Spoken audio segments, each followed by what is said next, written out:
Assalamualaikum. Perkenalkan, nama saya Adina Sita Putri dari Prodi Ilmu Lingkungan dengan NIM 45124210009. Di sini saya akan menjelaskan kearifan lokal dari suku Samin. Silakan simak ya. Baik, di sini saya akan menjelaskan kearifan lokal suku Samin. Apa itu kearifan lokal suku Samin? Mari kita lihat. Nah, dalam PPT ini kita akan menjelaskan 4 poin materi. Yang pertama, ada pengenalan suku Samin. Yang kedua, ada kondisi alam suku Samin. Yang ketiga, ada adat istiadat suku Samin. Dan yang keempat, ada pengaruh kearifan lokal suku Samin bagi lingkungan. Next. Nah, kearifan lokal apa itu? Nah, kearifan lokal adalah identitas atau kepribadian budaya sebuah bangsa yang menyebabkan bangsa tersebut mampu menyerap bahkan mengolah kebudayaan yang berasal dari luar bangsa lain menjadi watak dan kemampuan sendiri. Kearifan lokal juga merupakan ciri khas etika dan nilai budaya dalam masyarakat lokal yang diturunkan dari generasi ke generasi.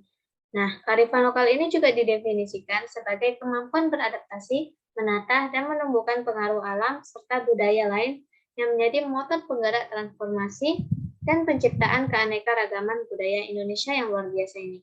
Nah, ini juga bisa menjadi suatu bentuk pengetahuan, kepercayaan, pemahaman, atau persepsi beserta kebiasaan atau etika adat yang menjadi pedoman dan perilaku manusia dalam kehidupan ekologis dan sistematik.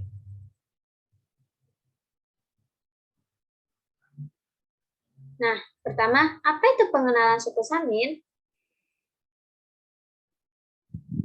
Suku Samin merupakan salah satu suku di Indonesia yang berasal dari pedalaman Blora, Jawa Tengah. Nah, kata Samin ini berasal dari nama seorang penduduk yaitu Ki Samin Surosentiko yang lahir pada 1859 di Desa Poso, Kabupaten Blora, Jawa Tengah. Dulu, Samin dianggap sebagai residivis oleh pemerintah Belanda atau penjahat yang keluar masuk penjara. Namun, bagi masyarakat di pedesaan Bojonegoro ini, ia memiliki predikat sebagai pencuri berhati mulia. Mirip dengan kisah Robin Hood di hutan Sherwood, Inggris, Samin juga merupakan seorang pemimpin yang sangat dihormati, pejuang pergerakan melawan pemerintah kolonial Belanda, guru kebatinan, dan Raja Tanah Jawa.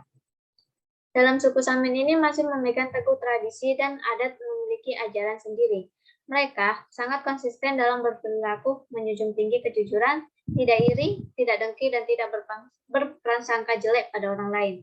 Selain itu, bersikap apa adanya tanpa mengada-ngada. Keren-keren.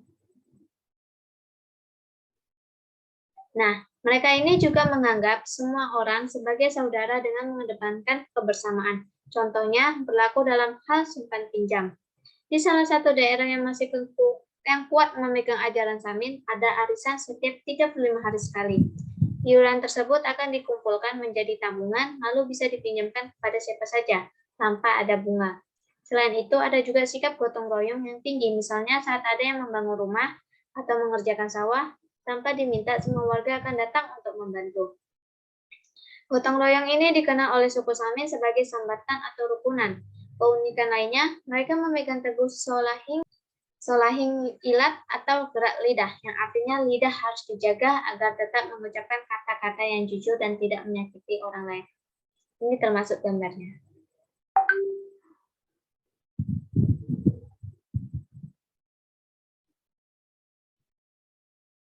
Yang kedua yaitu ada kondisi alam dari suku Samin.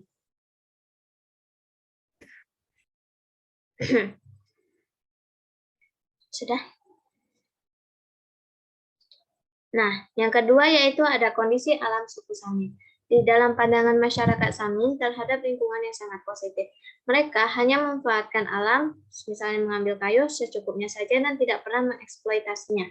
Hal ini sesuai dengan pikiran masyarakat Samin yang cukup sederhana, tidak berlebihan dan apa adanya. Tanah bagi mereka ibarat ibu sendiri, artinya tanah memberi penghidupan kepada mereka.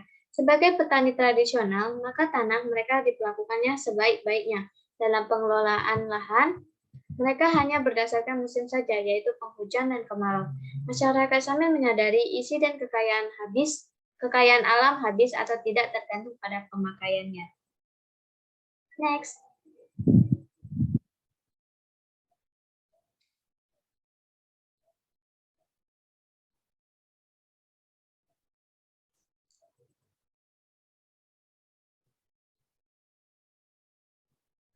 Nah, lingkungan suku Samin. Masyarakat Samin memandang alam sebagai sebuah potensi yang harus dijaga dan dilestarikan. Sebagai sebuah potensi, menyimpan banyak manfaat yang bisa dimanfaatkan sebaik-baiknya. Upaya yang dilakukan masyarakat Samin dalam menjalin dengan lingkungan alam supaya tetap harmonis adalah melakukan upacara-upacara tradisional, yakni sebagai upaya penyerahan diri terhadap kekuatan supranatural. Maka, kondisi alam suku Samin sangatlah dijaga dengan baik sehingga alamnya tidak rusak. Mereka memakai seperlunya atau tidak berlebihan.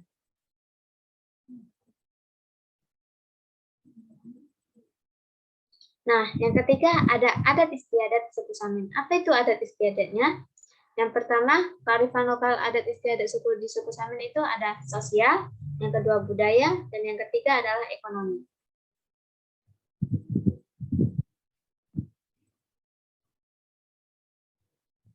Yang pertama yaitu sosial. Masyarakat Samin memang dikenal jujur dan terbuka pada siapapun, termasuk pada orang yang belum dikenal sekalipun.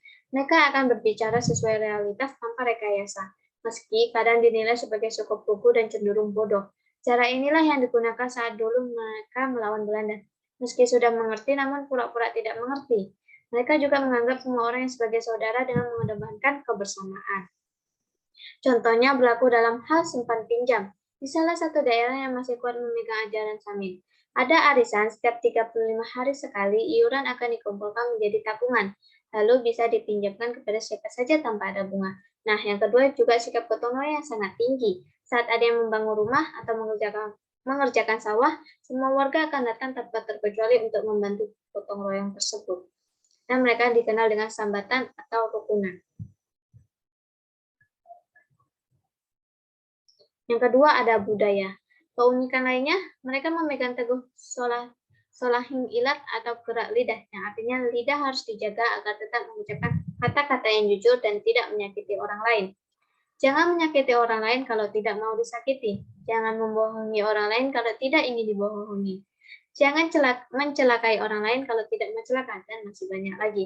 Ada beberapa tradisi dan adat istiadat yang masih dipertahankan, seperti praktik saling hormati, malam sanga atau kenduri Idul Fitri, kegiatan kerjasama, sambatan atau menganan, dan juga perilaku saling membantu rewang dan jagong.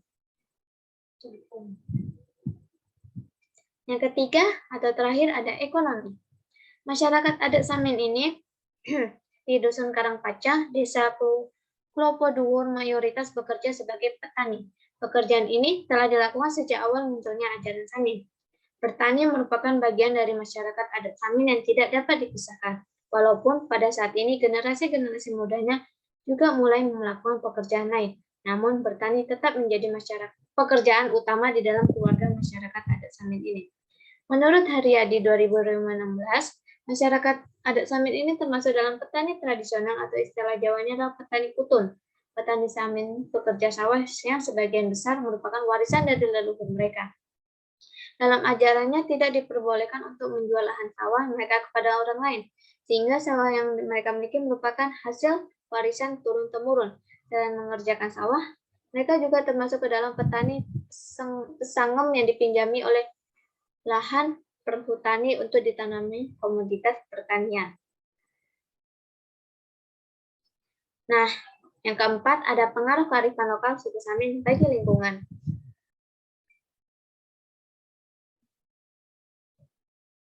Nah, masyarakat Samin ini adalah masyarakat agraris.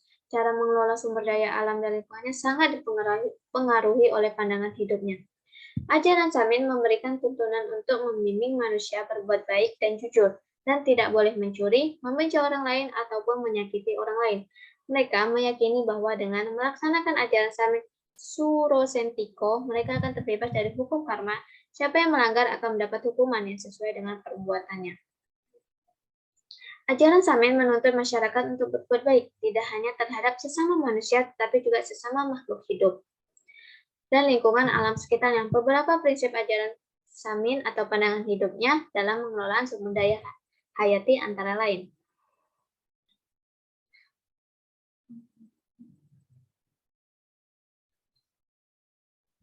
Yang pertama ada prinsip bekerja keras. Untuk mendapatkan sandang pangan, manusia harus lokal atau bekerja keras. Yang kedua, prinsip menggunakan milik sendiri. Masyarakat Samin tidak hanya diperbolehkan menggunakan barang yang jelas, mereka kepunyaannya sendiri, pantangan untuk menggunakan barang orang lain tanpa izin.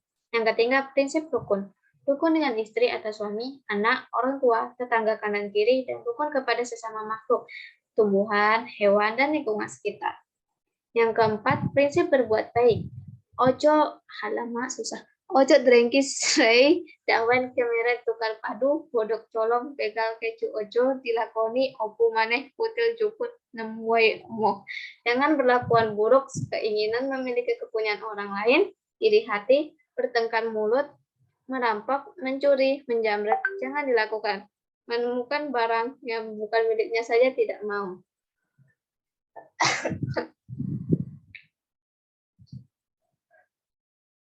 Oke, sekian. Terima kasih. Jika ada pertanyaan, silakan berkomen.